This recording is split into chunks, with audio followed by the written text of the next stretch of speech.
Welcome to the Labyrinth. If you like this podcast, please subscribe. My guest today is Rajasekhar Sarma, the co-founder and editor of Great Game India, which is a geopolitical magazine that has been shadow banned on Facebook and Instagram recently for revealing certain truths about the current COVID-19 situation. Rajasekhar, welcome to the Labyrinth. Yeah, hi, Pradhan. Hi. So, how are you, man? How are things for you? Yeah, all good. Lockdown and all. So again, here the curfew is starting in Okay. third. We had restrictions here. What was the idea behind Great Game India? Great Game India. The idea behind the Great Game India is when I'm learning geopolitics and international relations. Then I went through the term called Great Game. So the Great Game term is coined by the Rudyard Kipling. So he wrote, actually, you remember, he wrote Jungle Book. So he coined that term Great Game because Great Game is a war between the British India and the Russia. So they have a contingency plans over there, and they are playing in and around Afghanistan and Iraq, present Afghanistan, Iraq, and Iran and Turkey and Constantinople at the time. So they are playing around the games over there. It's a politics behind it. So what they want to do is they want to control India. So they want to control British India because they had in the mind that without India, British can never occupy or they can never run the logistic and supply chain and resources to control the entire empire.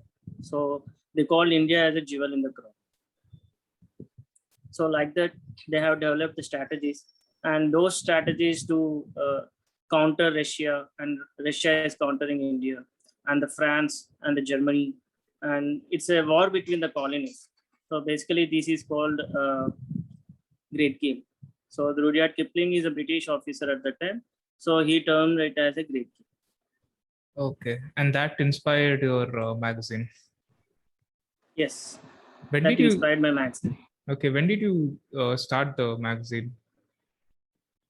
We started around 2016 end, 16 Okay. end November, October, November kind of thing. So we registered under the Register of Newspapers of India. So it took quite of a time to register. So the registration process itself is, which is very hectic because it's still coming from the colonial period. Okay, and when you started the magazine, what was your intention and what kind of articles were you putting when it just started? So we started around, when we started, we have a bunch of articles already. So we already have written for last, before starting the magazine, we have been in the research in geopolitics and international relations. So we written articles around Great Game India and the culture of India. What is India? So what is the politics behind it? And what is science and everything? We have on environment, climate change. What are the reasons behind the climate change terminology and what exactly going on? So we actually had a series of articles. If we go to our website greatgameindia.com, we had, so once you glance through the website, you cannot get what we are writing unless you start from the starting. It's like a web series. So it's kind of a web series. So you have to start reading from the beginning of the article. So where we written around November 2016 kind of. So we started from the article itself is Great Game India. Our main article is Great Game India and how the British played the Great Game with Russia and other colonies. So that's very interesting. And you also spoke about climate change. What are the causes of climate change? What do you think are the causes of climate change? Climate change, there are many reasons. There are politics behind the climate change. So obviously there is a pollution that we don't deny. There is a pollution that is increasing, but they themselves are increasing the pollution and they themselves are coming again now and making other climate change policies. Like it's like they are playing the ball game around their own policies for the politics. So mainly the climate change itself is doesn't concern any other than the taxations around how they can UN and WHO and UNESCO and these kind of organizations. So how they can, suck the resources out of other colonial countries. I mean, for example, third world countries, the so-called third world countries. So how they want to tax them, how they want to suck the resources, and these kind of things they want to do around the politics of climate change. So if they really want to stick to the concept of climate change, they want to, so obviously they would have deindustrialized the concept. So for example, one example is the EV batteries that we are looking at, the lithium and all those things. This research is there even during World War II and World War I. But still, even after the two world wars, the automobile industry has not went into the solar and any of the technology. So they took quite of a time, 3 to 5, 6 to 7 decades of a time to come into this kind of a technology. So because they want to increase the dependence on the oil. So if they really want to, curb the climate change and the pollution, these kind of things, they would have come up with the technology at that point of time. At least they would have went and kept money onto the research on these kind of alternative technologies at that point of time. But they have resources, money and everything, but they didn't. So that will raise the doubts. So the people has to question what really is going on around climate change. So why they didn't start it at that time. So that the people who are believing really the pollution is causing, not the industries are causing it. So the people still, there are a lot of people who still believe that the plastic, the wastage of the plastic that is going on. So that is the real reason. So they are apologetic about themselves for creating the society as a polluted. But who are creating plastic? Who are making you to depend upon those kind of industrial pollution? So obviously, those kind of industries are manufacturing plastic, oil, and automobile industry, and you are nowhere to go against them, or you have to use it because you are in a society that is run by those kind of industries. So at the end of the day, you will become apologetic. Like we hear so many colleges, we go green.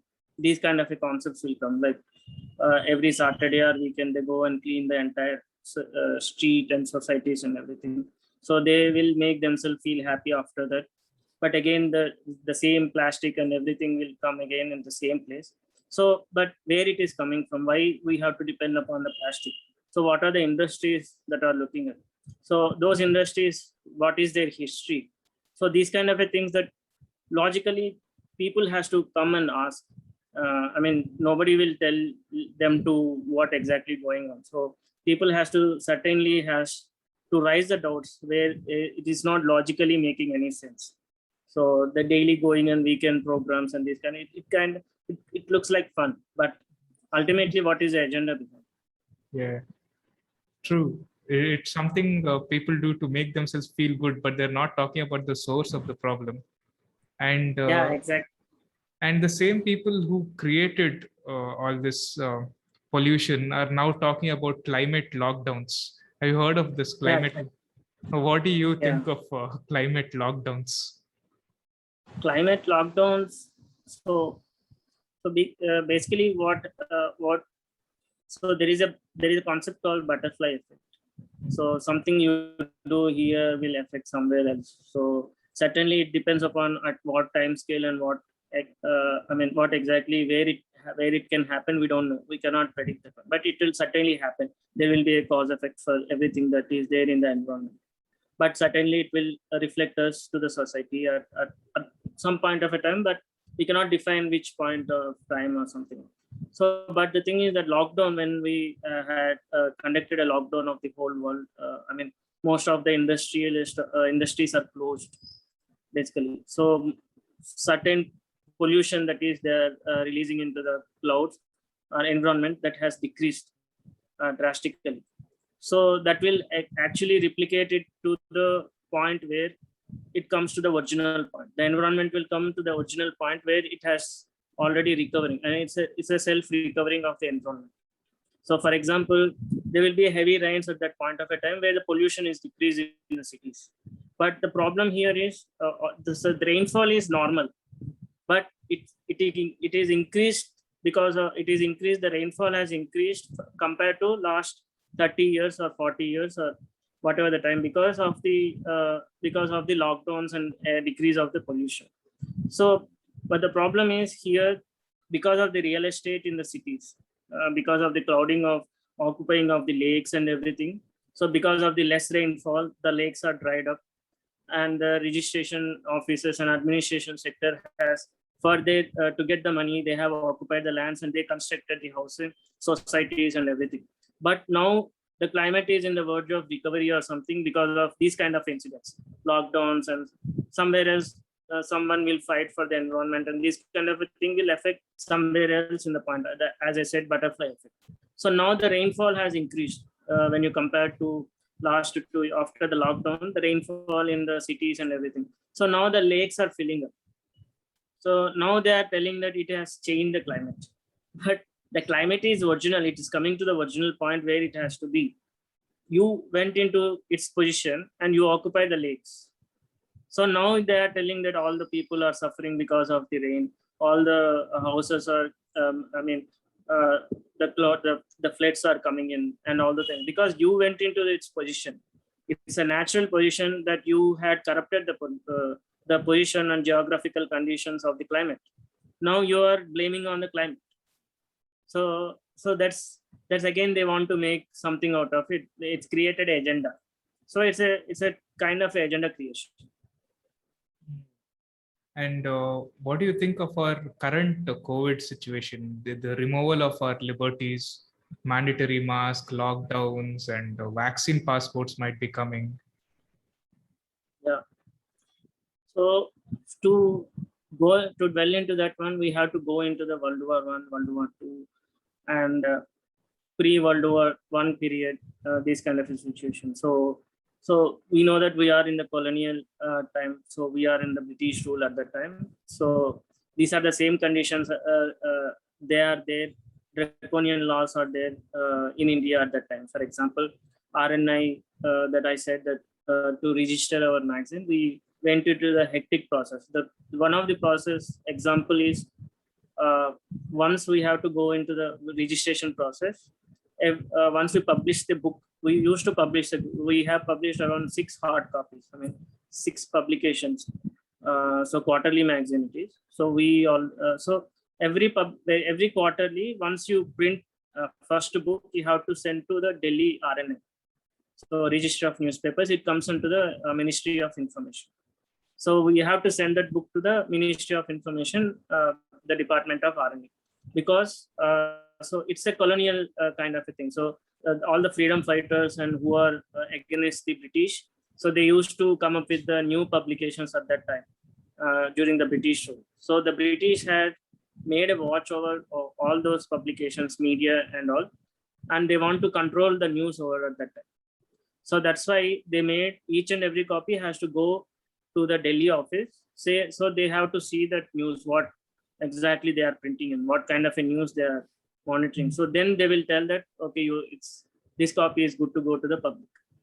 So these kind of policies are there around that time. Even, for example, once you get any, any bleeding or something, once you go to the hospital, they will tell you that knife bleeding or something, some accident will happen. So you have to go and do FIR, because at that time, so the freedom fighters are there. So they used to go and attack some of British officer, and they used to get wounded or something. So then they have to go to hospital for first aid. So they had kept a rule that they have to first FIR who is that person coming to the hospital, and they want to watch it or what it is. So that kind of a situation we fought with the British, because we thought that this is not good. Someone is controlling us. Someone is telling that how to behave. Someone is telling that how to live your life. Your taxes are increasing and everything. So we fought. A lot of freedom fighters came onto the road, and they fought with the British officers like Bhagat Singh, Gandhi, Bose, Subhash. So they have sacrificed their life because they thought that British are the draconians. So they thought that they are controlling the freedom of life. So, but after that, decolonization happened, we got independence, and that we thought that we got independence, but these laws are still there. So even in 2016, the same process that we have to go, but the only that Indian government is doing that kind of so it's only the government has changed, the people has changed. It's not the British that is there. So psychologically, we have that feeling that they are not controlling us. But the problem over here is, are we still independent on what we are doing? So I want to take back to the pre-COVID period. So are we enjoying the freedom of what sacrificed our freedom fighters? So for example, we have not manufacturing a single mobile devices. We tell ourselves we are IT hub or something. So we have not got any software, indigenous software. I mean, we have not designed any indigenous, even our ISRO and lot of intelligence stuff is going around Microsoft software. So we call ourselves as a IT hub. There is a Hyderabad, Bangalore, and big IT hub, but we are not able to manufacture or design our own devices or software units, software products. So then how we are still dependent upon their products, from the mobiles that we are using to the softwares, the daily life that we are going to, the food and the food industry, and even the toothpaste and everything, we are dependent on them. They are controlling us psychologically. They are telling them what to wear, what to eat, what to use when you wake up. So these kind of, from the time you wake up and from the time to you sleep, so you are being controlled psychologically with their manipulation of marketing and marketing manipulation and industrial products. And when you trace back these industries, so this food industry and defense industries and everything you trace back, it goes into the colonial period. So these are the grandsons and grandchildren of those same colonials who controlled India at that time, East India Company. The same companies are acquisitions and these kind of there. So it's divided into many companies and departments, like we study in MBA. So there are a lot of departments around, the food and everything industry. So the East India has used to control the drug, food, clothing industry and everything, only the single company. But after decolonization, that company is divided into many companies: health, food, manufacturing, automobile, every industry where you see the big companies. If you go trace it back, I will only tell the people, just go look at their profiles. Who are these people who are doing it? So COVID is only the situation that we are in. We are actually feeling physically because of the vaccines, because of the virus. We are coming into the physical world and feeling of the physical world from the psychological world. But pre-COVID situation is not any different. There is no difference. So there is no difference between the pre-COVID and post-COVID period. So it's the same thing, but it's only the physically that we are getting in. The control over the thing is coming into our houses, coming into our relatives, coming into, so what to eat. So like I told you, what to eat, what to wear and all. So they are telling you what medicine you have to take for disease. So you don't have to take Ayurveda. You don't have to take, you are not, go to alternatives or any of the medicine. You have to only use their product. So this is the same thing that is happening. So the people are only feeling it now because some people are only, because it's coming into the way of life. So the way of life is getting disturbed. So the product that they are giving it to us is very different from the products that they are giving us pre-COVID, like food and toothpaste and these kind of a thing. So we don't feel much harm to those kind of, because it became a part of our life. So that's why we don't feel that kind of a thing to those products. But slowly, this is not a sudden phenomena or something. This is actually slowly they are degrading the human life, the lifestyle of the human beings.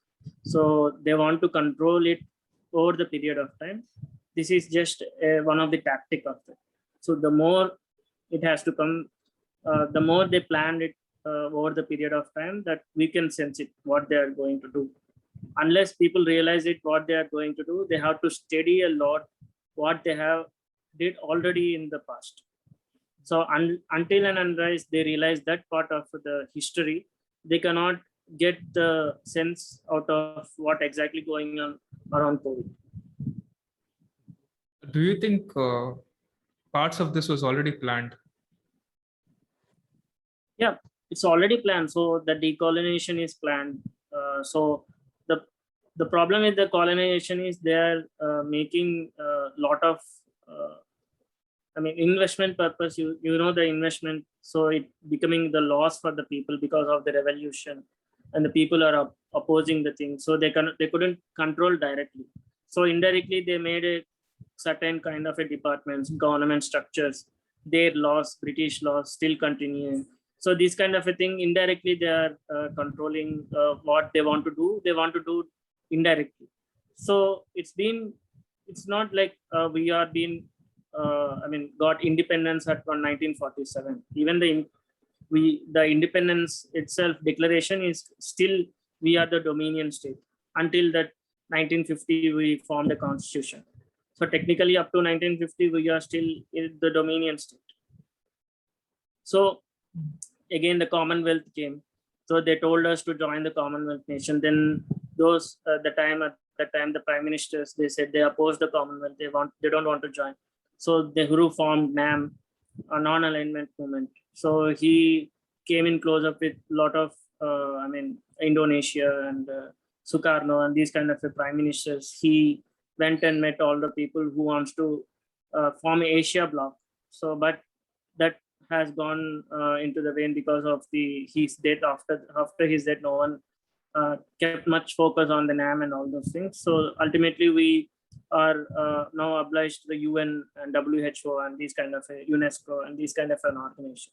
So still that UN, the formation of the UN, UNESCO and all those things are nothing but the same owners, same East India companies.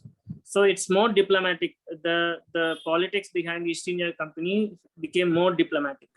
So they are using democracy, the word democracy so they are using the diplomatics and international relations to control the laws of the countries. So they want to make a structural adjustment program using the IMF, World Bank. So unless we listen to them, so they will not give loan to us. So these kind of a thing. So they will not give financial aid unless you listen to what they want to plan in this country. So these kind of a things already happen. Even during COVID-19, Belgium and this kind of Belarus, they asked for the World Bank aid. Then they said that you have to listen to what we have to tell. You have to increase the taxes. You have to allow our companies into your land. You have to make trade with us.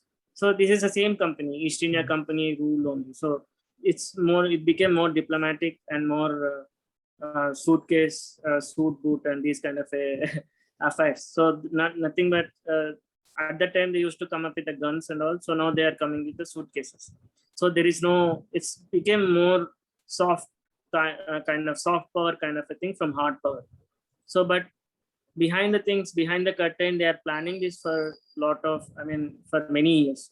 So they are just making it as a very smooth process, but we are not able to grasp what they want to do in the coming years and what they want to. This is already planned. If we have studied properly, if our education system would have taught us the correct history, we would have already made so much of steps ahead. What they are actually so they are basically veterans in the strategic point of view.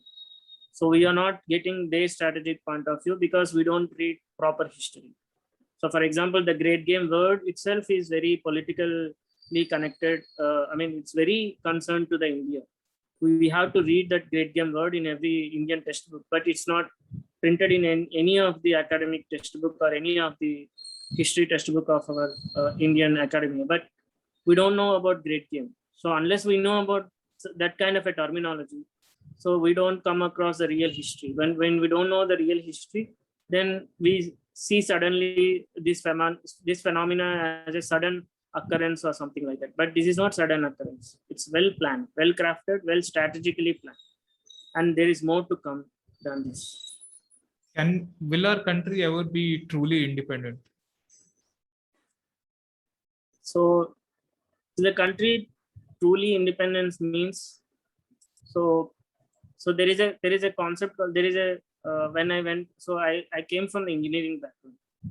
Okay, so I don't, so when I go into the arts, so from the beginning they read about nation state concept, and I mean lot of psychological concept, like I mean for example communism and anarchism, and these kind of isms are there. So when we are studying engineering or any science background, so we don't come across these kind of words. So when you first glance at these kind of words, because we are not reading, we are not brainwashed of these terminology, we are not into that academy.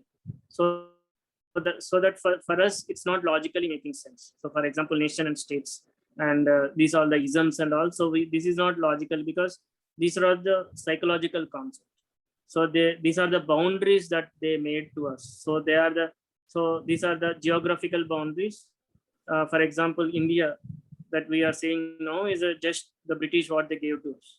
They have drawn the borders around us, and they told that this is the state that you have to live. This is the state that you have to make the progress in.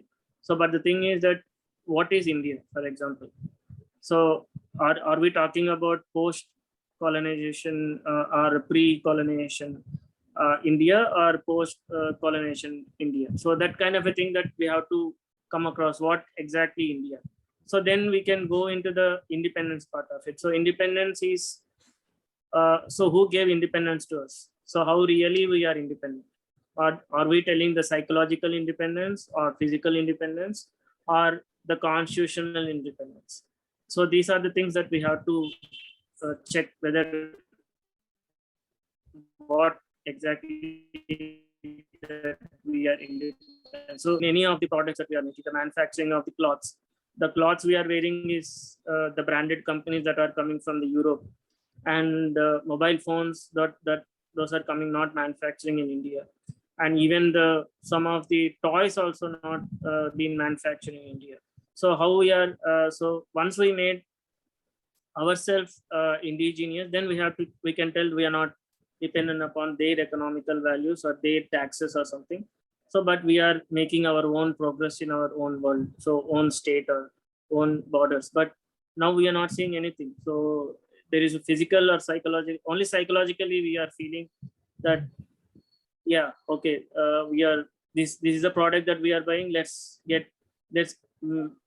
put more money and buy it. But where it is making, where you are putting the value of that money into that. So which country you are putting value of the money. The value of the money goes to the manufacturer of that company. So where that company is coming from, the land where that company is coming from. So these kind of aspects that we really have to look into. Should we adopt a more Swadeshi approach? Because like you mentioned, we're buying too many things from outside. We're using Colgate toothpaste, or we're wearing branded clothes from the West. Should we start wearing, I don't know, kurta and pajama, which is made in our own countries? Yeah, so we can make our own pants and shirts, but let's make our own industries first of all, own companies. So the cotton which they are making is the good cotton that produced in India only. The very quality of the cotton that is going from India. So India and other Asian states. So they are making the same thing, manufacturing over there, and they are giving employment to their own people. They are making good money out of it. So why not we make our own clothes? So not only kurta pajama, it's just a cloth. So anything that make in India will give the value to the own manufacturing, own people, our own country only. The value will revolve around our own, and the economical sustainability will increase. The livelihood of the people will increase once we put money in our own people. So once we put own money in our own states, own land and everything, so the livelihood and the entire the conditions of the people will be changed when we go into that kind of an industry. The small industry, that any industry will become, when we close as a country, when you seize it as a country, then it will become a synergetically very profound concept of what we are looking at. So we can make pants, we can make any of the thing, but let's do our own company. Let's make use our own resources for our own people. So, and let's make our product more international. So we do here, we have a good resources, we have a good talent. We use our own resources and make good livelihood of those people. So why not? Like, why we have to depend everything on them? So where it is coming from, where the policies are coming from. So are they forcing us to depend upon them? Still they want to do it. Then it's not independence that we are talking about. It's not like a, I mean, it's still we are not in the freedom. Then we are talking about if they are forcing us. So if they want to live in their own way, like, I mean, if they want to control us, then it's not a freedom that we are looking at. So then where it is going on, we have to look where the wrongs are happening. So the industries that we are looking at, anything we can do. It's not in Western style or Eastern style. There is nothing like that. So the problem here is we have to make our own product and put the value in our own people. So then the livelihood will increases. So for example, you said that Colgate. So then we can go into the concept of health also. The Colgate, now they are coming up with the, is there a clove oil in your Colgate? Is there salt is in there in your Colgate? Or is there that ash is there in the Colgate, like coal is there? So these kind of things are coming in. So they are going into the herbal thing. So we are, when we go into our own culture, our ancestor knowledge, then we can see that we are using that one. Actually, we are already used for many thousands of years. We are for the Colgate is just a sudden phenomenon. It's just a product that is the paste that coming in the tube, plastic tube. So we are using the neem leaves and neem stems to, and the clove oil and these kind of things. We are dependent on what the nature gave to us.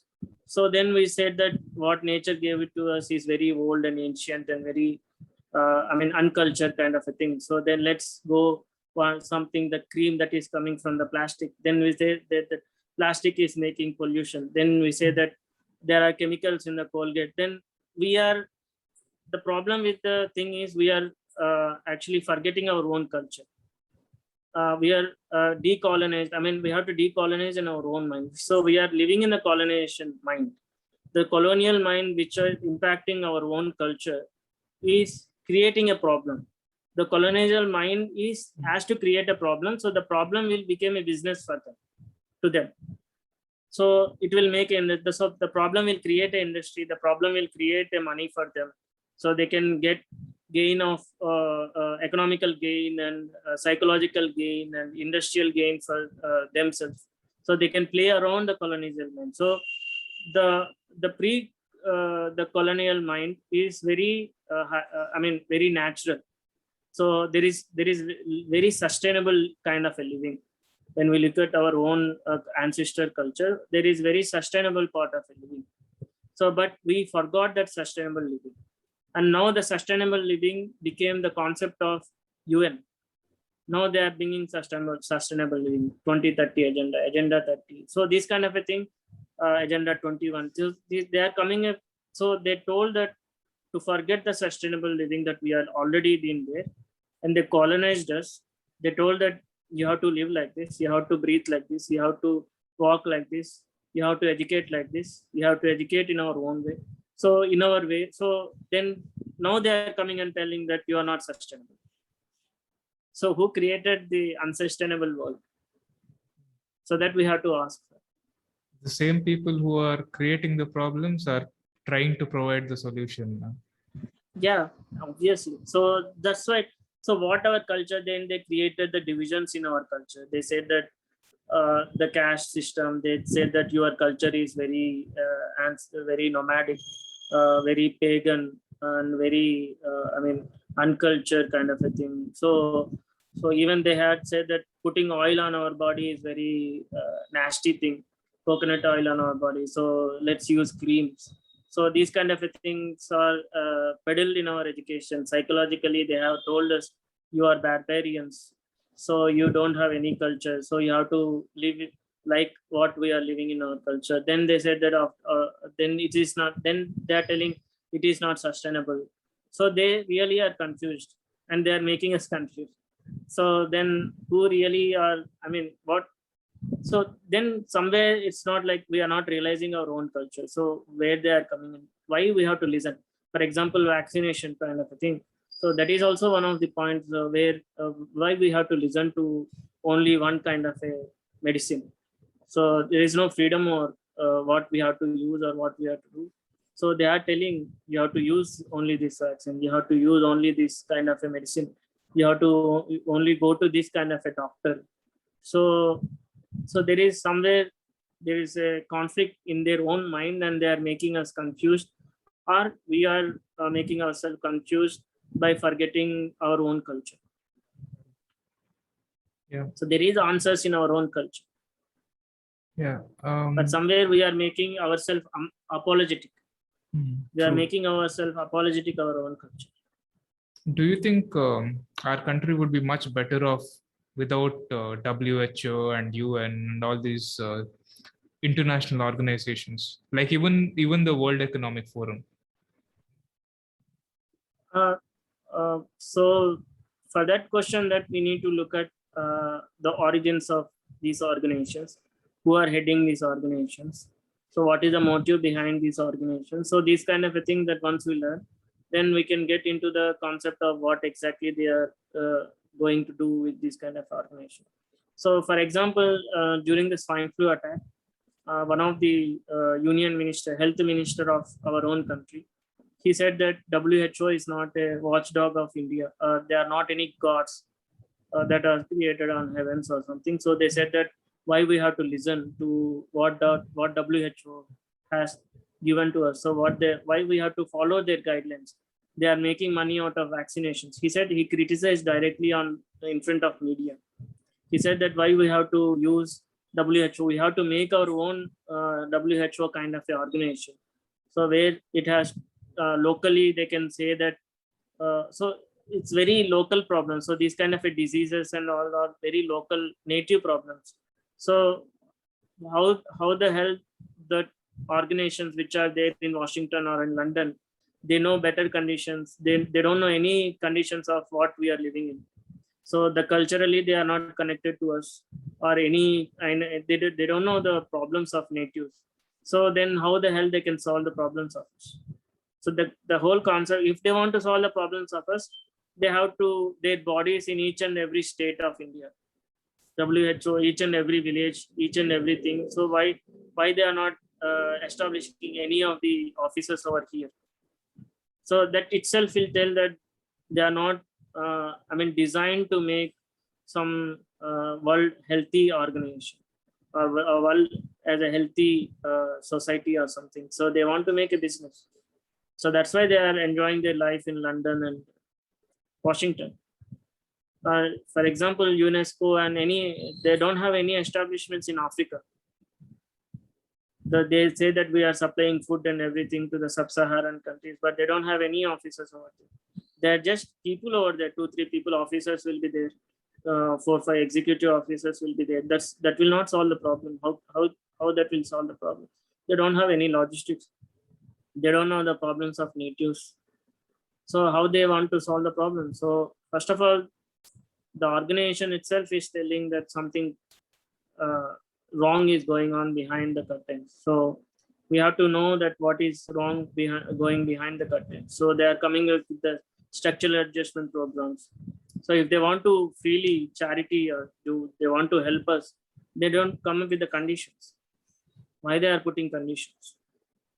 So when you put the conditions, then the politics will arise over there.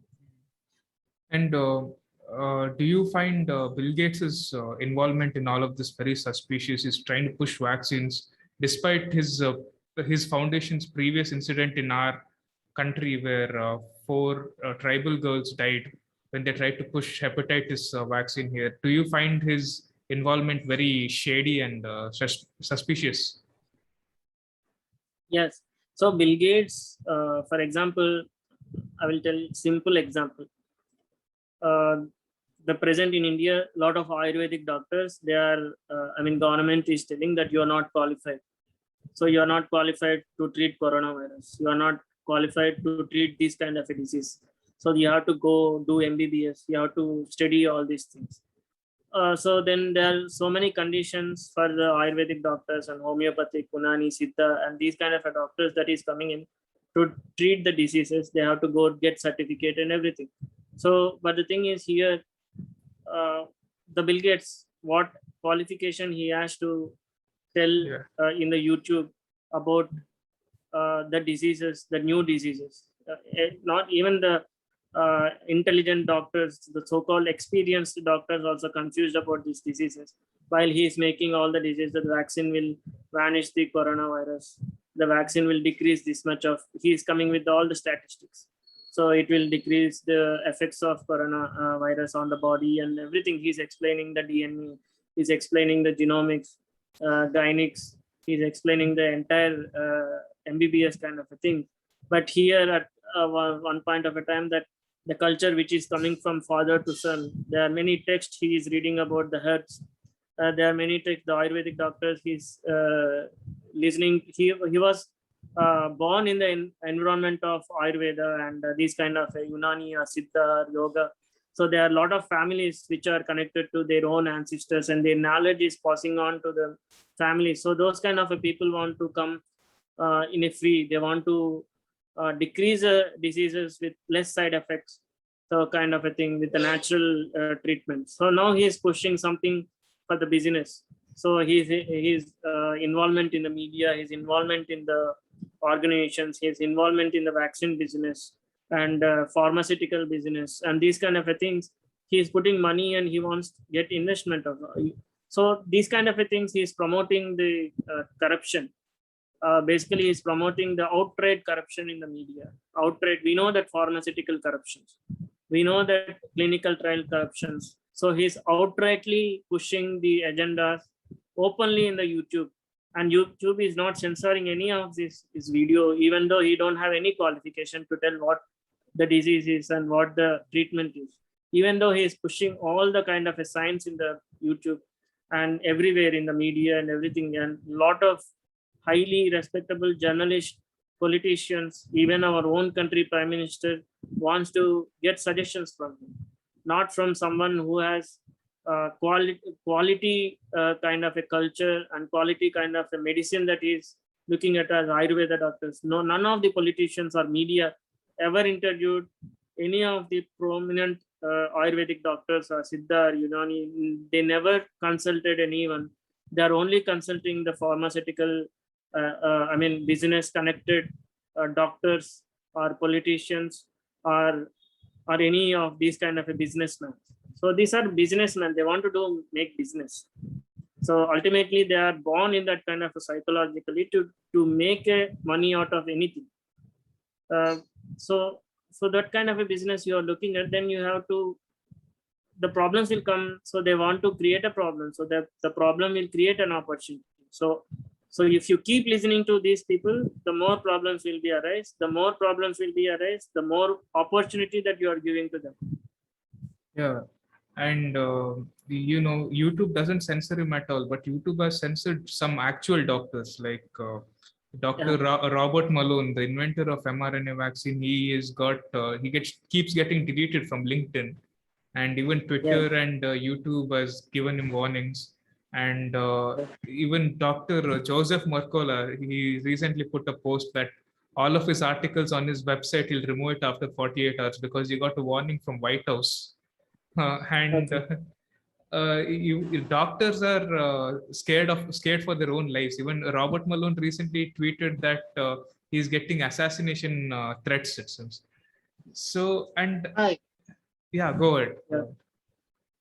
These are the same. If you see the gully politics, so if you want to do something good, do on someone who wants to who is running a business, and you are telling that you are doing a wrong business, then he will come and tell that first he will come and approach us so that you don't make this kind of a statement because it will not good for my business.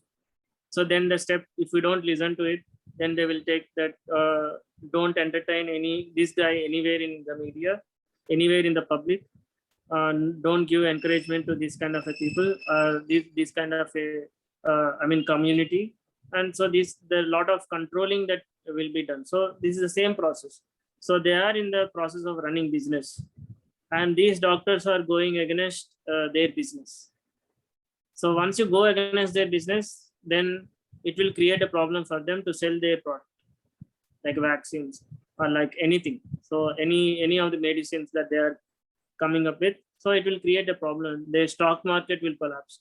Their entire, the structure they had built, the entire environment they have, you're questioning the entire thing. So then the public sentiments and the public psychological confidence on those companies will go down. So then obviously you have to censor him, or you have to tag him as a conspiracy theorist, or you have to malign his research work, telling that by placing other scientific funded, these business funded scientific research people to counter his words and tell them this is the actual science. So, and the actual paper is this is the entire paper that we are countering them, and what he is telling is wrong. And what, so they will not censor those kind of people. So if you, so it's a simple logic that people has to just sense. I don't know why the people are very hard to understand this situation, very hard to understand.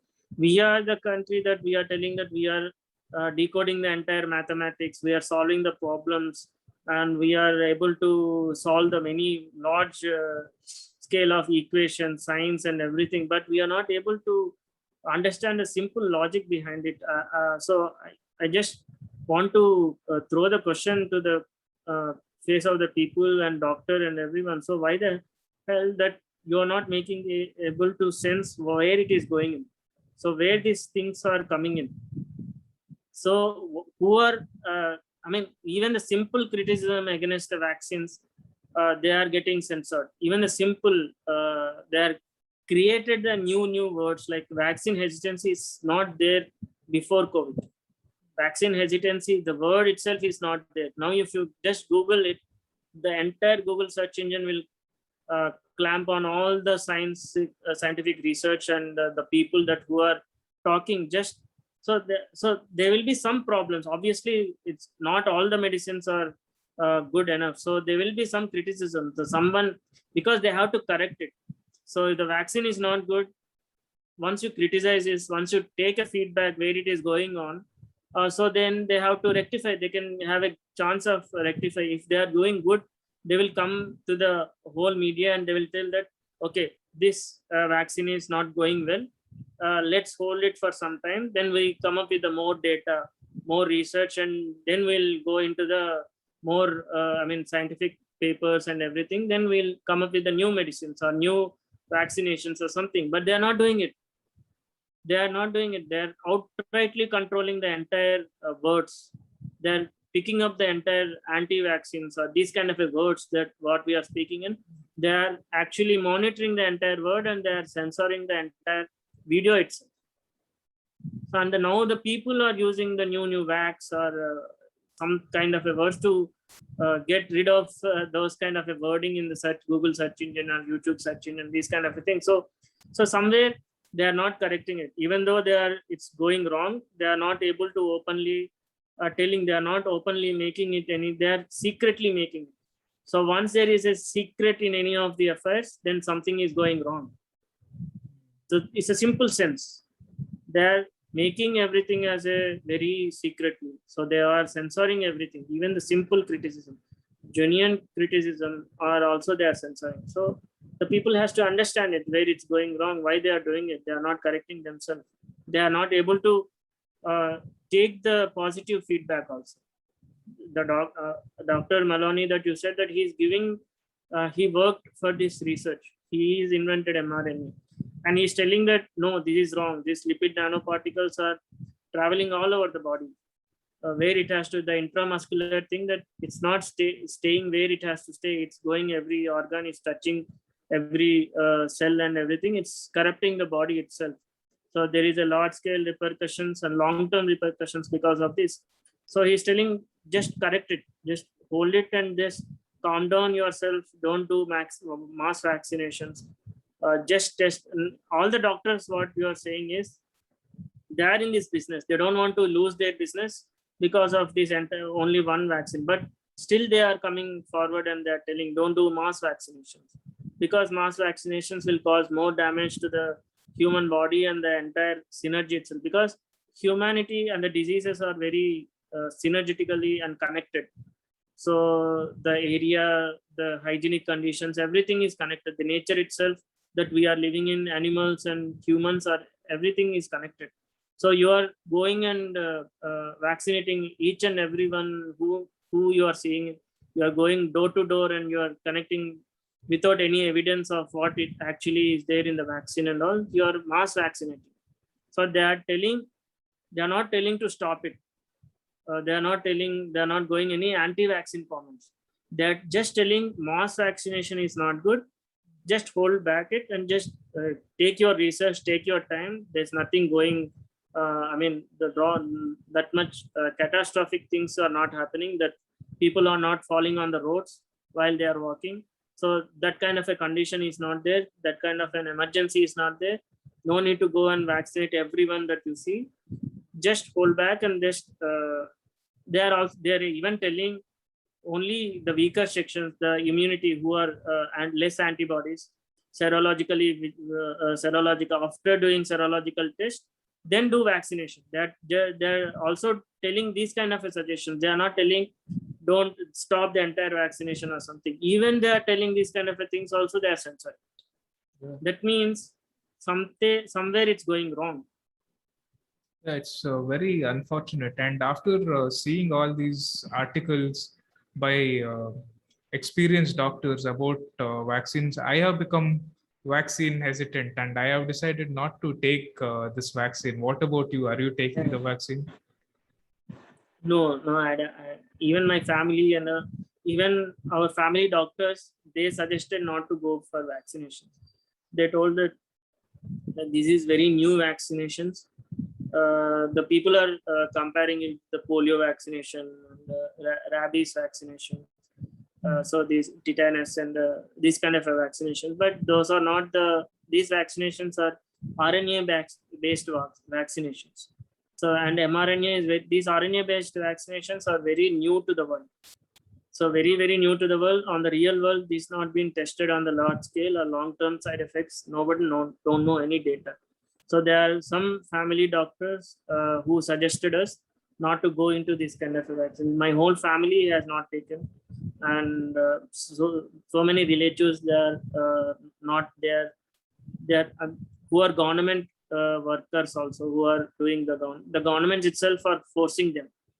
The employees of the government, they are telling that you have to take vaccine. Unless you take the vaccine, you don't need to. So you don't have to. Attend the VCs. So the government departments, education department, and this kind of a department, they will have always a VC, a video conference or something that. So they are not allowing who are unvaccinated to those meetings. Very so strange. Now they have to get some certificate from the doctor, or they are trying to tell. Now, so they are escaping somehow from this kind of a thing. So they don't want to vaccinate it, but they are forcing.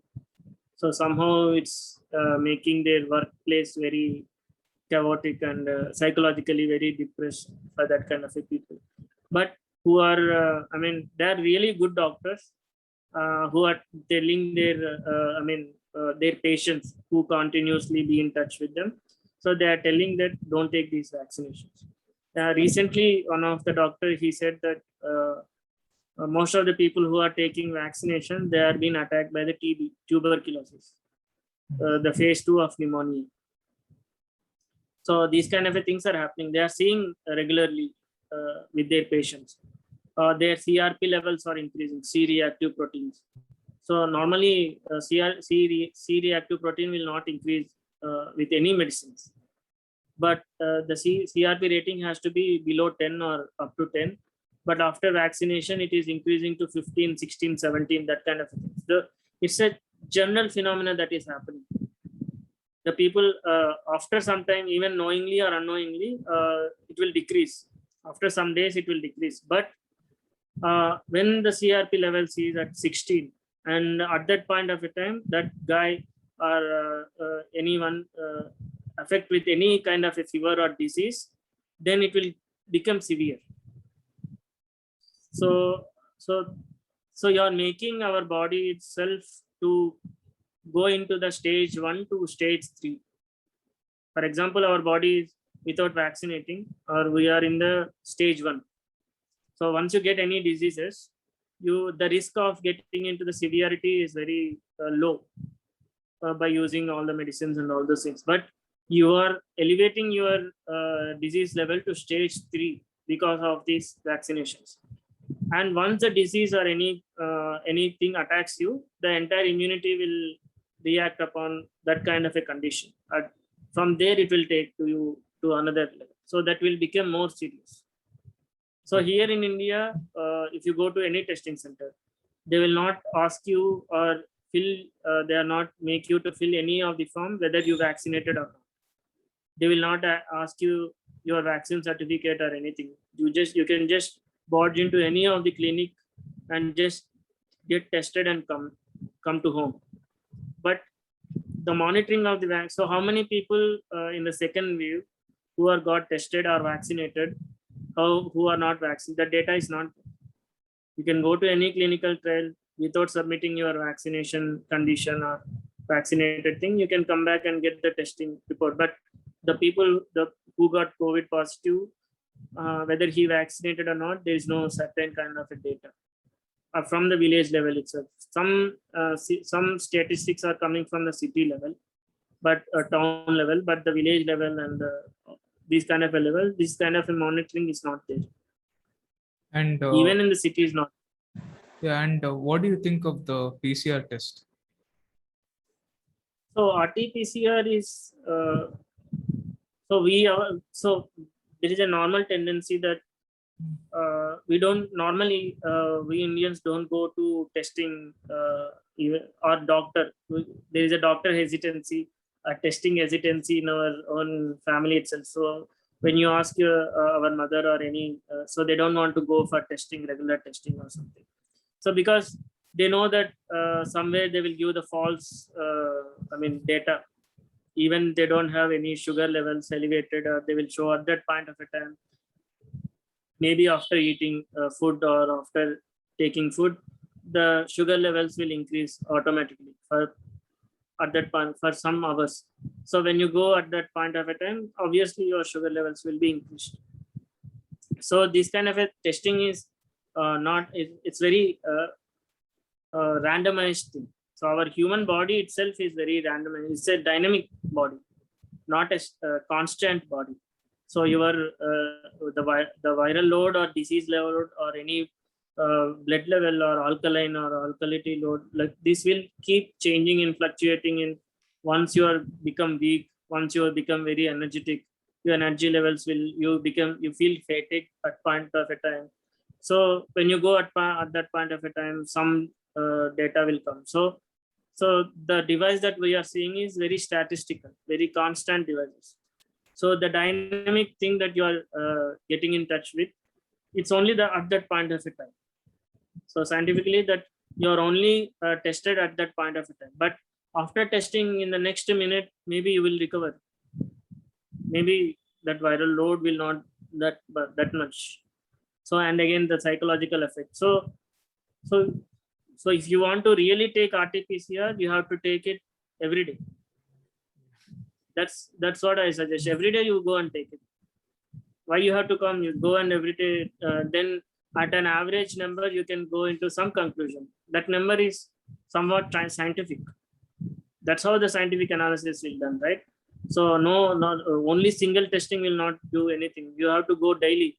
The whole 20 days you have to go and check whether what level you are in, your body levels are at that point of a time. The 27 days that our body cell regenerate and die and everything, every 27 days or 30 days it will die and evolve into the new body. So then the whole body test, then go for testing every day.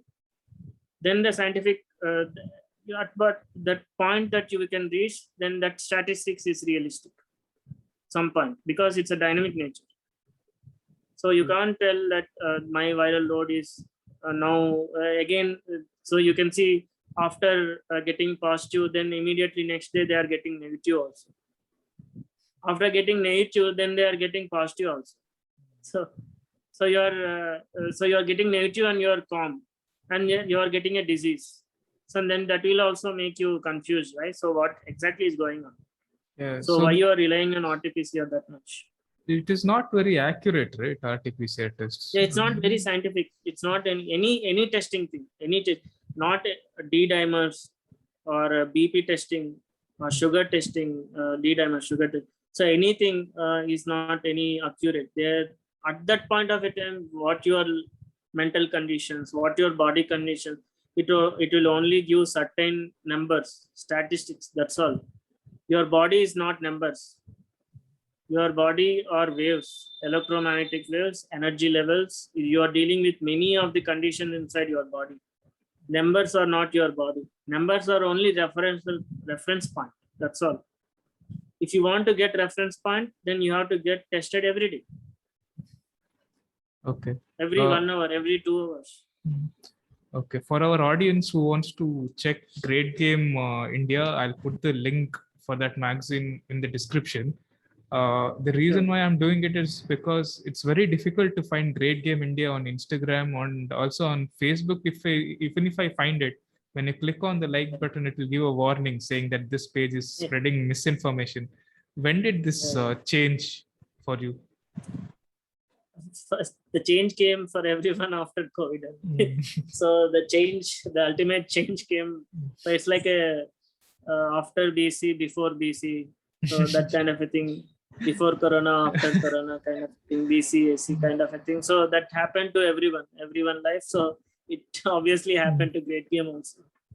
So that's that point of a time where we are publishing the so much on the vaccination and side effects and the politics behind the virus, the China Wuhan virus, and what exactly went on, what the people are telling in. So then we started publishing this one.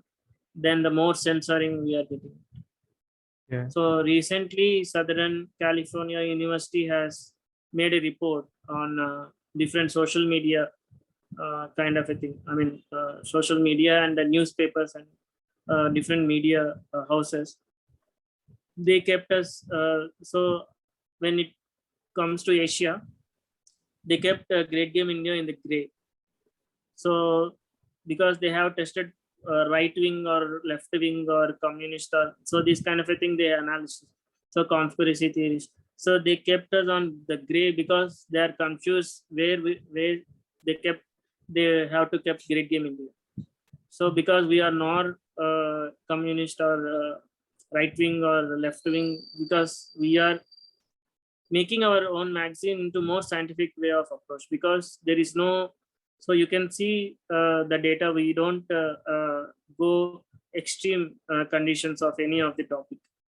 So for example, we don't criticize one religion. We don't criticize one politician. Even the politicians, like what we see in the Times Now or any of the news channel. So they directly criticize the politicians. You are like that, you are like this, you are doing wrong, you are doing this. So we only constrained to the policy analysis. So this government is introduced this policy, then look into what that policy is making us, what changes it can bring to the country. So is it good or is it bad? So this kind of analysis, we only stick to the logical sense of that policy, that because policy can be made by any politician, any state or any country or anything. So we don't see the personal emotions behind the leadership or something like that. So we only look at the politic point of view and policy point of view. So any religion, if they want to, in Indian point of view, so geopolitics in Indian perspective. Yeah. So when they are doing harm to whatever the conditions that we are living in, the constitutional India, then we say that, so these are the things, these are the players that are threat to us. These are the players that are threat to us. So extremist point of view, we will point out where it is going wrong. So you can see a lot of articles. So the viewers who wants to go into the Great Game India, don't start with the beginning. Start with the recent articles. Don't look at the recent articles. Go to the previous articles, very beginning that we published. Then you can get the glance out of it. So we can get in touch with what we are doing it with the magazine. So because as I said in the beginning, that it's like a web series. So once you miss one page of it, then you will miss the entire story that what we are writing. It's like a story. If anyone interested in any avid readers who wants to go and read the thing, you start with the previous articles that in the beginning that what we wrote. So then you can see the complete picture. Okay. And since you're getting shadow banned, or since many useful information is getting censored now online, how do you think we can fight censorship? For example, one way I can think of is now many people are migrating to Telegram app because they think that is one bastion of non-censorship. Do you have any suggestions? So censorship for censorship, I don't have any. We cannot go against the big tech. That's for sure. So, but the thing is that we need to go more public audience, like what we are doing, what you are doing now, like interviewing these kind of a thing. So we need to more spread the information around the people and make logical sense of what we are telling, basically. So that's the whole point of the communications, right? Whether it is Telegram or any of the things. So the whole point is communicating what we are actually able to make sense out of all the whole situation, to understand, to make the people understand in a better way. So let's not go into the more extremist point of view in any of the thing, any of the manner. Just speak with the logic sense, speak with the common sense, because so the term and the terminology that we are even talking may not be able to understand for some people. I mean, they cannot understand the terminology. So so make it very logical sense. So for example, as I explained about the Bill Gates, so then compare it with the local connection. So why the local Ayurvedic doctors are being censoring, why he is not getting censored. So these kind of questions. So go with the questions. So once we go with the questions, they cannot censor it.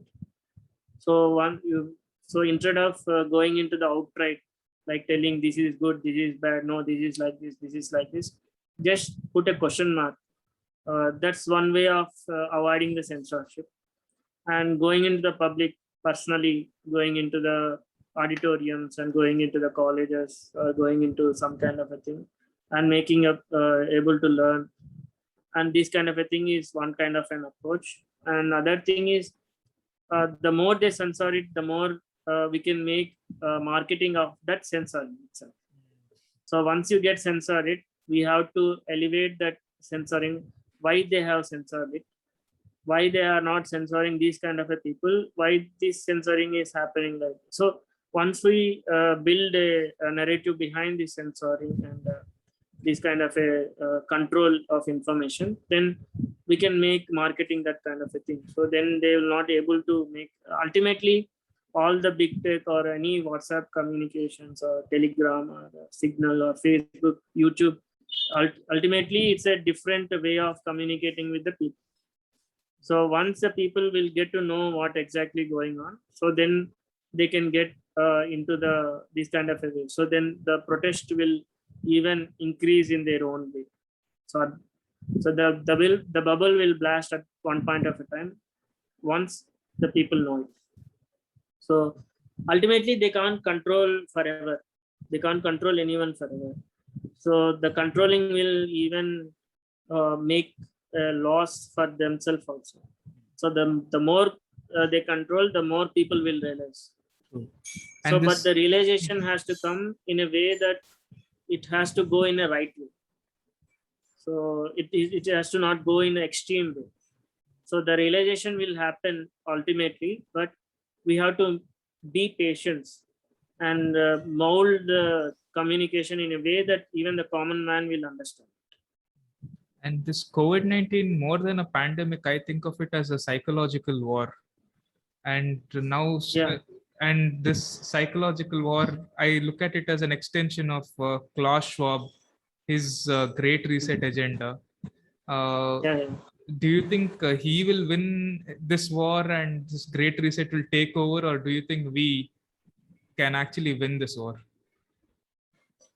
So as I said that we are in the earlier that we are already in the psychological warfare before COVID also. But the realization of the psychological warfare came to us after COVID.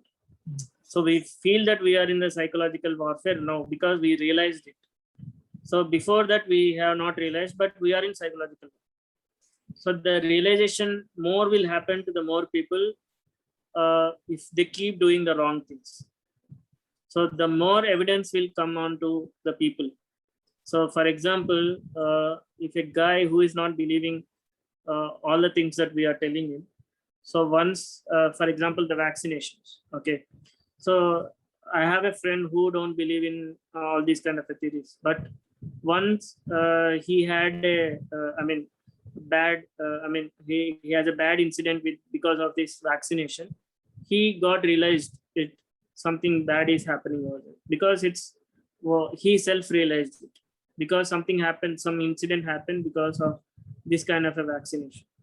So now he realized it. So the people, the more bad things they do, the more realization will happen. The more realization will happen, the more business they will collapse in the long run.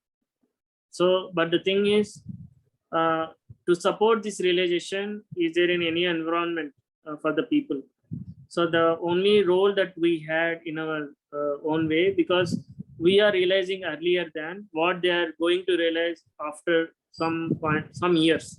So for example, 1 year, 2 years, ultimately they will realize it, but they will realize it very lately. So now we know that we are realized now at that point of time, we realize something bad is happening. So what our duty is, responsibility is to build a platform for them to come and join, even though it's late, they can come and join to us later on that point of a time in the next year or next month. So let's not, so we can build a hope for them and we can build a very synergetic educational environment for them. So the more awareness into not only coronavirus, maybe the coronavirus will die down in next 10 years. After that, what will happen? So there are a lot of issues that are there. The more focus on coronavirus, the more other things they will make in this kind of a view. So behind the curtain, they will make more plans, not only corona. They are making more plans about, as I said, that economical, psychological, biological, cyber warfare, and these kind of political agendas and these kind of things. So now the elections are coming in next 2 years. So they will play around the elections. They will play around with the corona card as a main thing. So these kind of things we have to make available in every information. We have to know what exactly going on, what are the repercussions of this system that is they are looking at. So the more people, we need to create a platform that more people will come and join and help us in a more way so that they can understand. So in this way, we should not make any extreme comments. So the people they're very like, it's like a babies. So they baby mind. So they don't, if they get any extreme kind of a view, then they might dodge the what we are able to communicate. So they will not believe us also. If you do, because their understanding is very, very in the beginning. So once you put more information into the mind, they will reject the entire phenomena itself. So they will get into the confusion of other areas. So then they will tell that you are doing wrong, they are doing wrong. I will go in our own way. So this kind of a thing will be there in that environment. So we need to create an environment where they can step up very smoothly. They can understand very easily with a logical sense, with more common sense. The more their environment they born, so more realistically. So for example, I said that because of that incident, the vaccination incident, my friend got realized, okay, that realization is happening at local point of it, not because that we are all telling, because he personally got something out of it. So he was affected because of that. So once we connect at that level, even with the speeches, even with the information, even before that incident happened, once we connect at that kind of a level, at the personal point of a level, then they can understand, not the extreme kind of a view. So that we need to carefully mold the communication itself. Yeah, we have to be very careful with the words, as diplomatic as possible. And one more Yes. thing I want to ask is, since you're from Andhra Pradesh, you're a Telugite, what is the story or what is the conspiracy that happened or that you think happened behind the late CM YSR's helicopter crash death? So, YSR Rashekar Reddy, he got into the place as a chief minister. He elected as a chief minister with so much of welfare schemes and promises and these kind of things.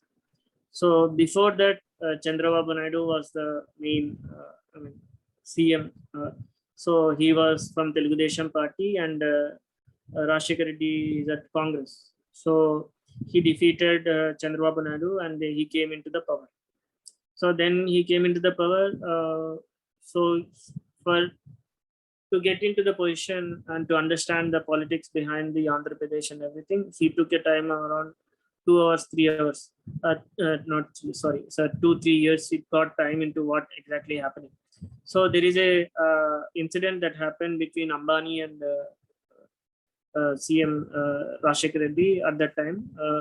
So because of the KG Basin.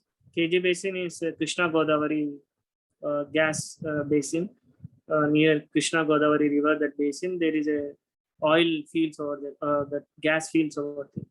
So under NELP, that national, so that government, they got a bid over there even before the Rashekar Reddy came. So they are actually making gas, and they are making business out of there. And Rashekar Reddy has told them that so in entire oil politics, you know that there is a petrodollar mafia.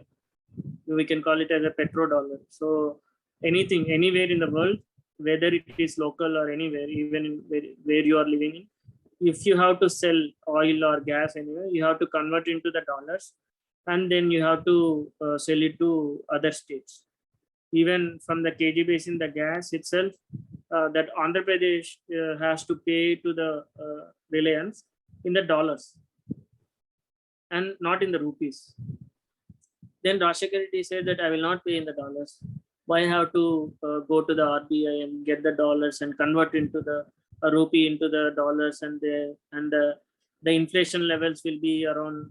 So it make a loss for state itself.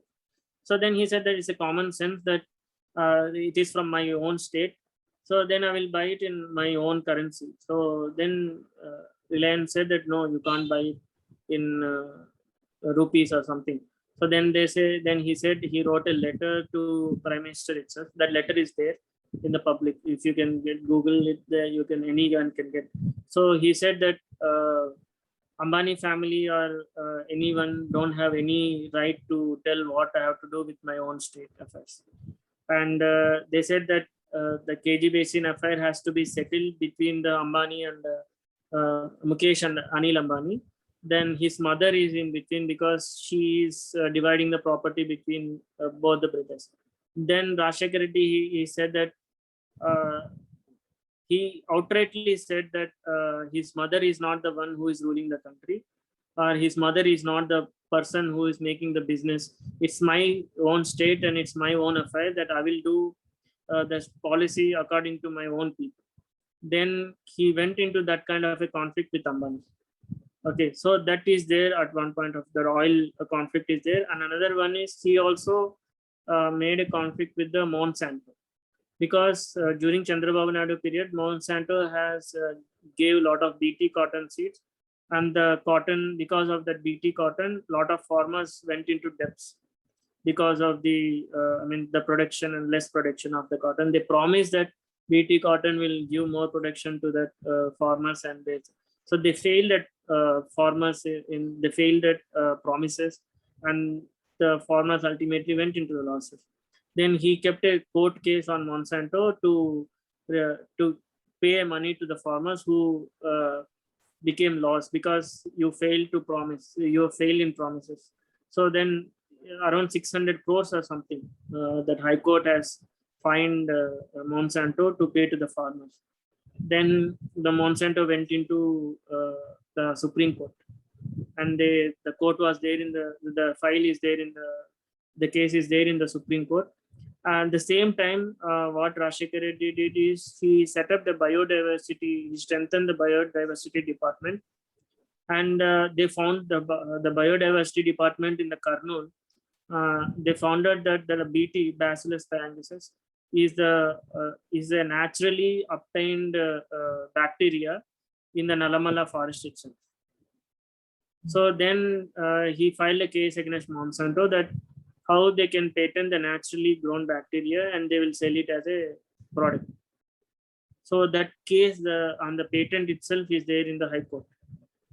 And during that point of a time, he went against the government itself, Manmohan Singh, Sonia Gandhi itself, because they increased the gas prices because they have listened to the Ambani Reliance.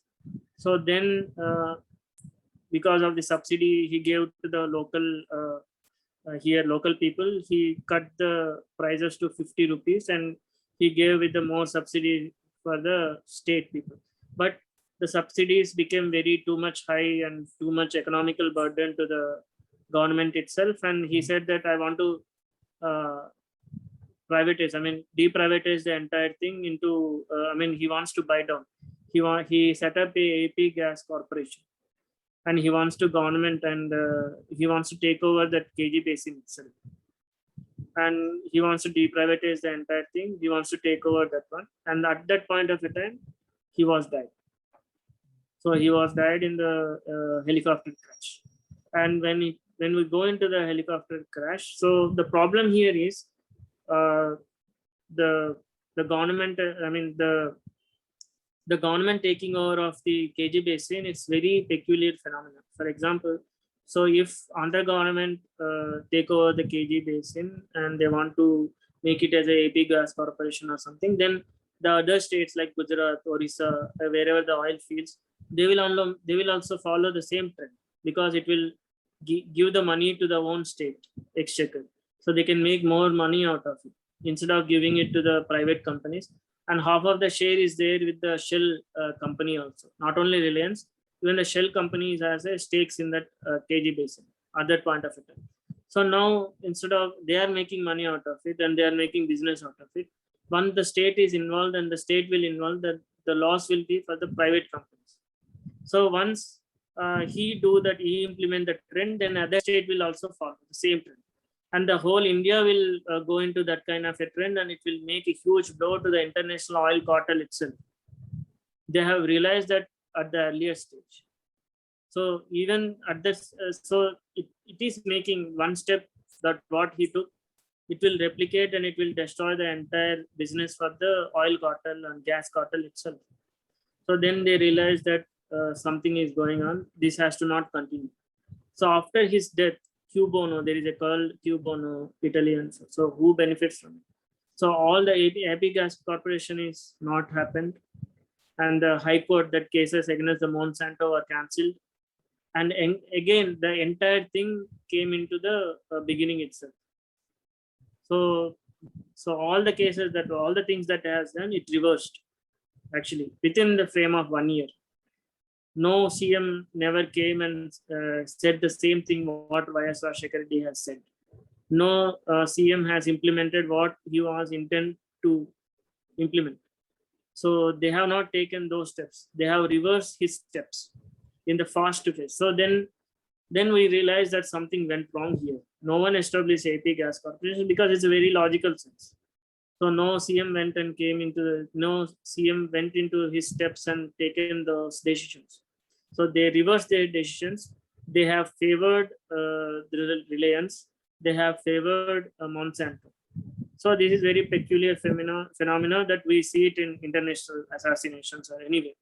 So then we thought that something went to happen in Rajshekar Reddy helicopter case also. Then we investigated how the helicopter has crashed. how much debris it has came. So why when the helicopter crashes, how the wings will fall apart and how it will destroy itself.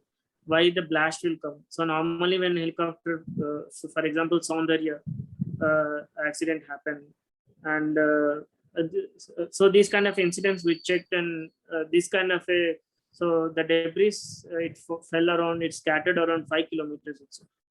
So it's a huge blast, and the rain is coming. So the rain is also there, so it will not make that much of fire.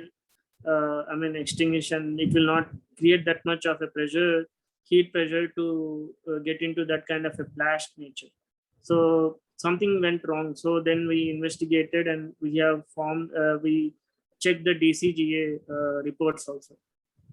Then we went into the air path where he's taking, which are the communications that he is taking. And interestingly, what exactly we found is the helicopter that he took in the morning of that day is the new helicopter. The new helicopter he took. The old helicopter which he has to take is in the repair condition. So there is a sudden, the pilot which gradually, that normally he will go in, there is a protocol, right? For every CM, this pilot is assigned. But the pilot that normally he goes in the travel or any this rally or anyone, helicopter rides or anything. So that pilot is not there at that time. The new pilot came in that place. The pilot name is Somayaji. So he came into the new place, and he's a new pilot. He's got it. So some new changes came in the beginning itself. So adding upon to these cases and the incident, we had done a very neat presentation. At one point of a time, I can share the presentation itself. So technical analysis also we did, and interestingly, that the cockpit analysis from that helicopter, the black box, it was not analyzed or decoded in India. It's sent to America. So that's what, like, I mean, we got suspicious over there also. Why it has to send it to America? So the Bell Corporation, that American company helicopter, what they want to do. So, and interestingly, there is another point, but it's very far linked, not connected to that much Rashek Reddy. But at that point of a time, the Reliance was guided by one of the advisors. His name is Larry Summers. So the Larry Summers is the one who is behind Biden campaign, and he is also close associate for the Bill Gates and also Epstein. What campaign? Biden election campaign. Okay. And Larry Summers is a financial advisor to the Obama government itself, and he's very close aide to the Epstein, Jeffrey Epstein. Yeah, that's so scary. He at that point of time he's working with the Reliance. So he's if you look at his business, he's more into the oil business, gas business, oil and this petrochemical and this kind of a business. He spent more time in Saudi Arabia, Middle East, and also he's more into the oil cartel. He's one of the brokerage of oil cartel, Larry Summers. So he was also there. So many suspicious things. Even that Jeffrey Epstein case is so suspicious. Anyways, what do you think of that? Jeffrey Epstein is nothing but he's a Mossad agent. He was completely set up by the Israel.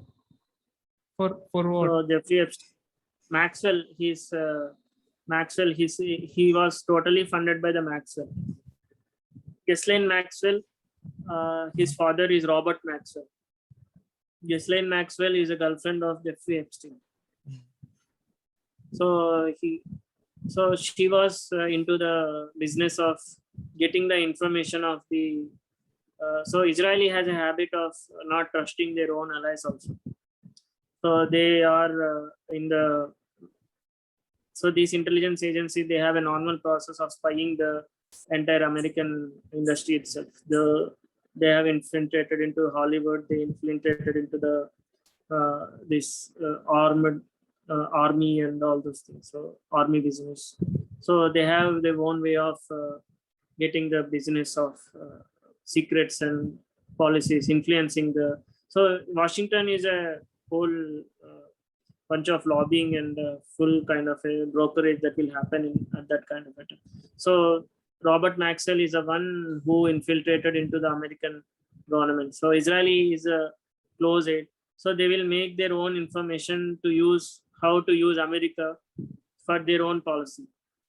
For example, all the wars they have done in Middle East and everything, it's not anyway connected to America, because America is nowhere connected to Middle East. So they are helping Israel.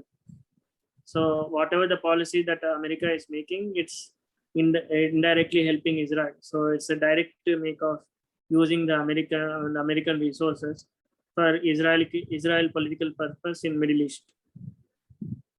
So that's how it is. So to get that condition, so they have to influence a lot of people. So to influence a lot of people, they have to spy it and they have to blackmail and this kind of thing. So they will. Jeffrey Epstein is one of the guy. That's all. So there may be a lot of people like him, even in India, in every state, who will use the human trafficking and sex trafficking and supplying girls for honey trap and this kind of a thing. It's a normal political thing. And Jeffrey Epstein is the main culprit behind it. But behind him, the entire Israel is there. Even Israeli Prime Minister is a close aide of Jeffrey Epstein, his the previous ex-prime minister. His name I forgot. Netanyahu. Before Netanyahu, he was found in Jeffrey Epstein house in America. So it's a entirely Israeli den. The entire New York and this kind of a place. So it's Israeli. So the British intelligence use and American intelligence also, they use the same networks for their own purpose again. Yeah, the more deep we go into this, gets more and more darker. So yeah, more and more dark. One last final question: do you have faith in do you have hope for our country? Yeah, so hope for our country.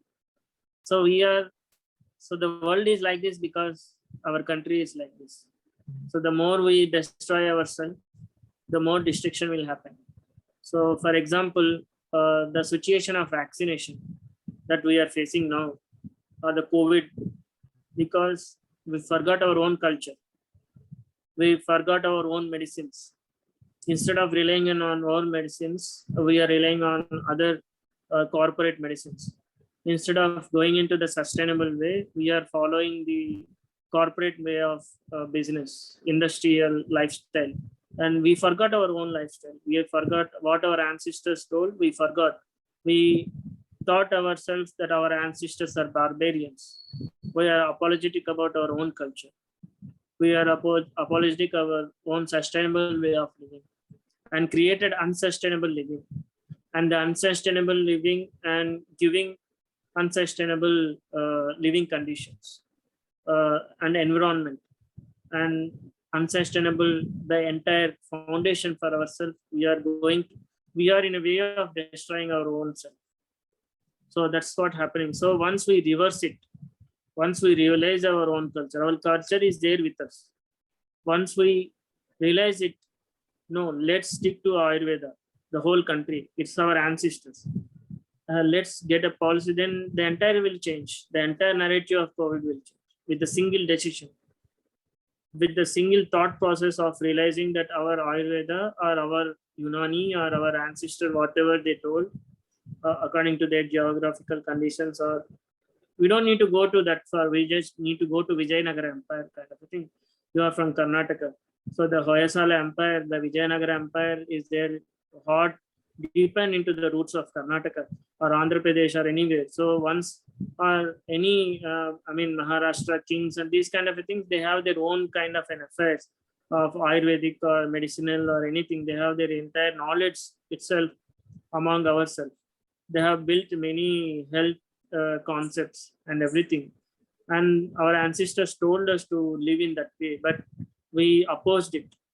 We created this situation because of ourselves, because of our greed. So once we realize, no, this is not belongs to caste, this is not belongs to any religion, this is belongs to science, this is belongs to the future of our country, this is belongs to the future of our people, this is belongs to the sustainable way of living of ourselves, our own selfish way. Even if we take our own selfish greed also, there is a greed in this, the better greed. So we have to realize that. So because we don't believe in Ayurveda, because we don't believe in Unani or yoga, or Siddha or any way of thing, this problem is getting worse. We are so much relying on the vaccination, so much relying on the pharmaceutical companies, so much relying on their products, because we don't believe. We are demotivated ourselves. For example, we are brainwashed. We are demotivated ourselves because of our education, because of the wrong education that we are being told.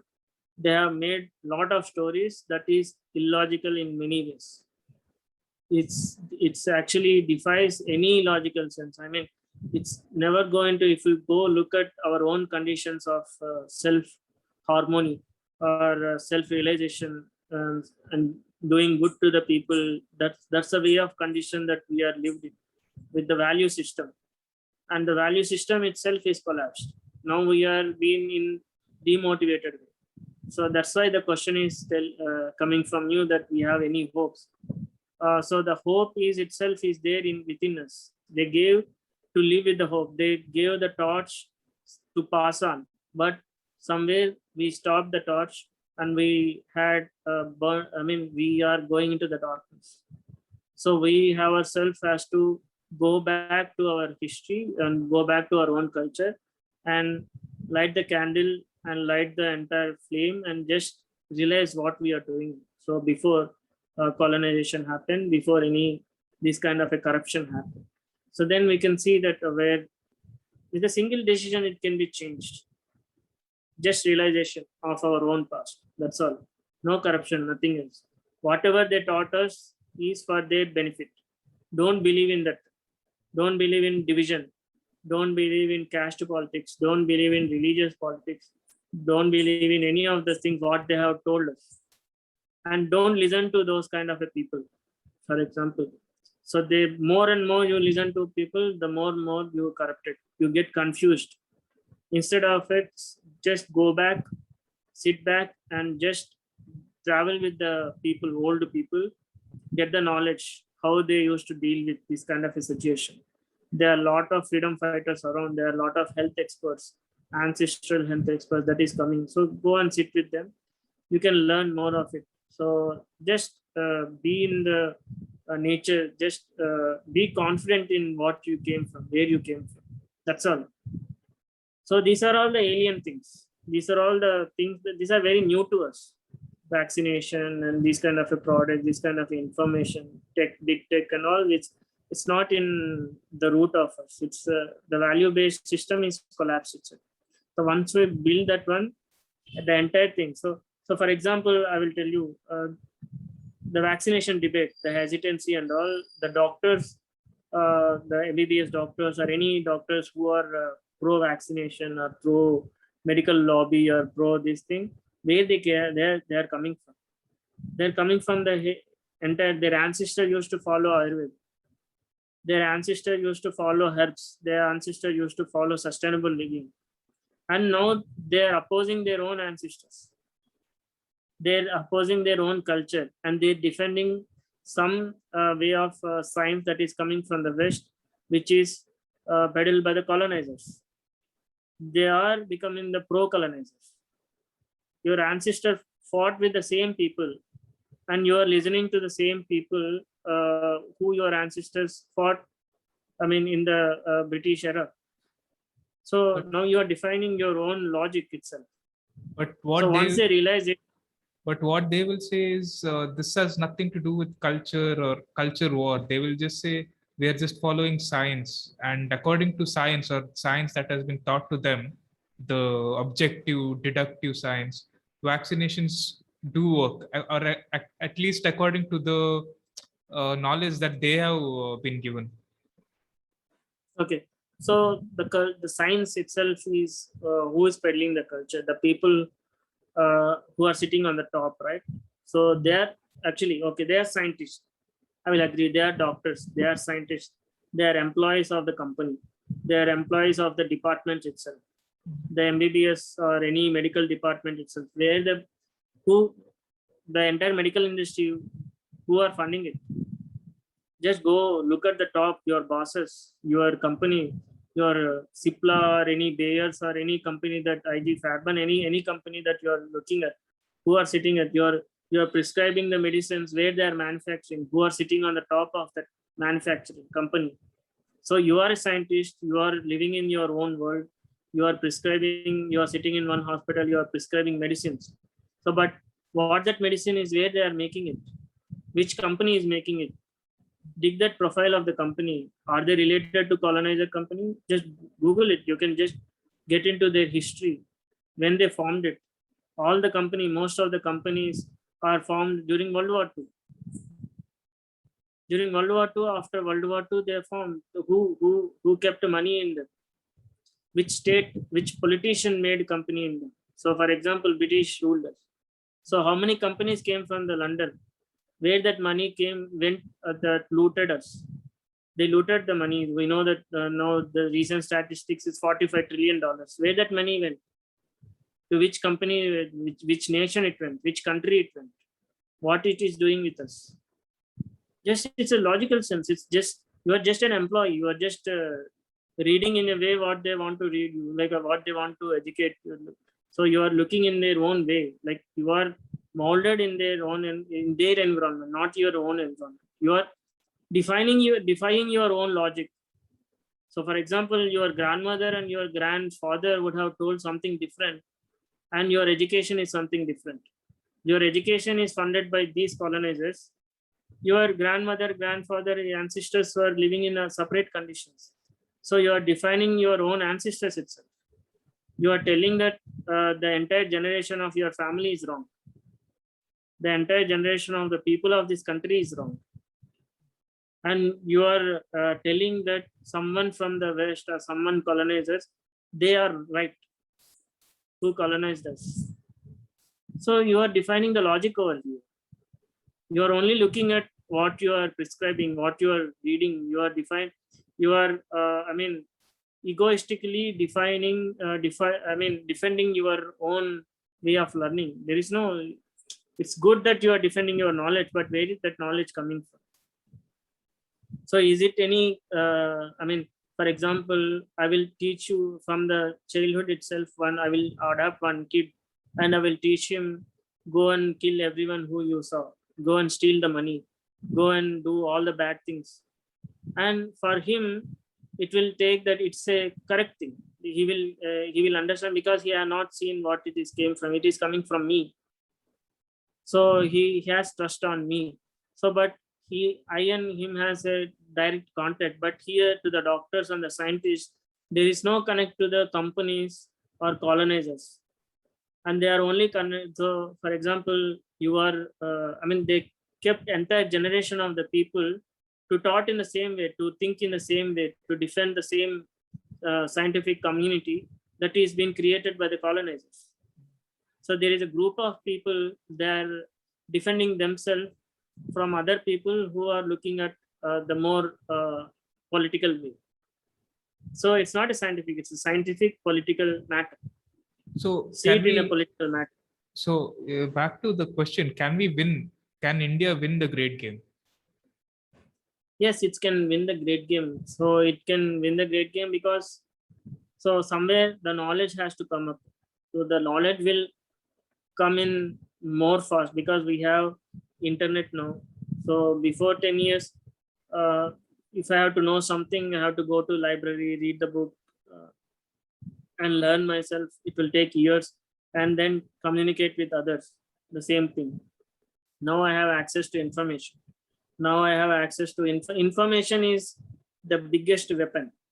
Like the big tech is telling that information is the next generation oil.